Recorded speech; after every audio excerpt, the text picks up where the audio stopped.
ایک آدمی کے 4 بیٹے تھے۔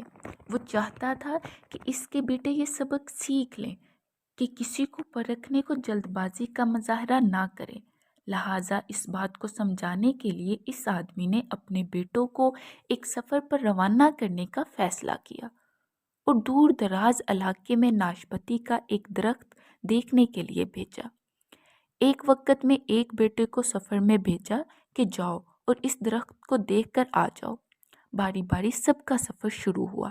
پہلا بیٹا سردی کے موسم میں گیا، دوسرا بہار میں، تیسرا گرمی کے موسم میں، اور سب سے آخر والا چھوٹا بیٹا خزاں کے موسم میں گیا۔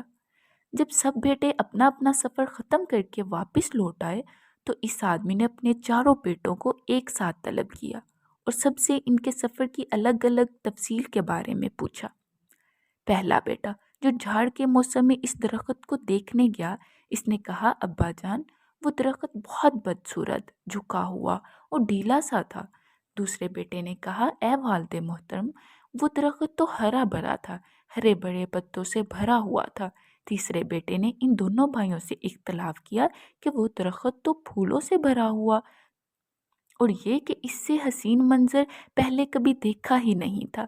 سب سے چھوٹے بیٹے نے اپنے سب بھائیوں سے اتفاق ظاہر کیا کہ وہ ناشپاتی کا درخت تو پھل سے لدا ہوا تھا اور ان پھل کی بوجھ کی وجہ سے وہ درخت زمین پر لگا ہوا تھا اور زندگی سے بھرپور نظر آ رہا تھا۔ اس سب کے بعد اس آدمی نے مسکرا کر اپنے چاروں بیٹوں کی طرف دیکھا اور کہا کہ تم چاروں میں سے کوئی بھی غلط نہیں کہہ رہا، سب اپنی اپنی جگہ درست ہے۔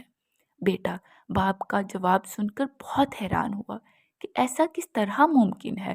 باپ نے اپنی بات جاری رکھتے ہوئے کہا کہ میرے بیٹو، تم کسی بھی درخت یا آدمی کو صرف ایک موسم یا ایک حالت میں دیکھ کر کوئی حتمی فیصلہ نہیں کر سکتے۔ کسی فرد کو جانچنے کے لیے تھوڑا وقت ضروری ہوتا ہے۔ انسان کبھی کس کیفیت میں ہوتا ہے اور کبھی کس کیفیت میں۔ اگر درخت کو تم نے جھاڑ کے موسم میں بے رونق دیکھا ہے تو اس کا مطلب یہ نہیں کہ اس پر کبھی پھل نہیں آئے گا۔ اس طرح اگر کسی آدمی کو تم فقیری کی حالت میں دیکھتے ہو تو اس کا مطلب یہ نہیں کہ وہ آدمی برا ہی ہوگا۔ میرے بیٹو، کبھی بھی جلد بازی میں کوئی فیصلہ نہ کرو۔ کسی کو اس وقت سمجھا پرکھا جا سکتا ہے جب یہ تمام موسم اس کے اوپر گزر جائیں۔ اگر تم سردی کے موسم میں ہی اندازے لگا کر نتیجہ اخذ کر لوگے تو گرمی کی ہرائی، بہار کی خوبصورتی اور بھرپور زندگی سے لطف انداز ہونے سے رہ جاؤ گے۔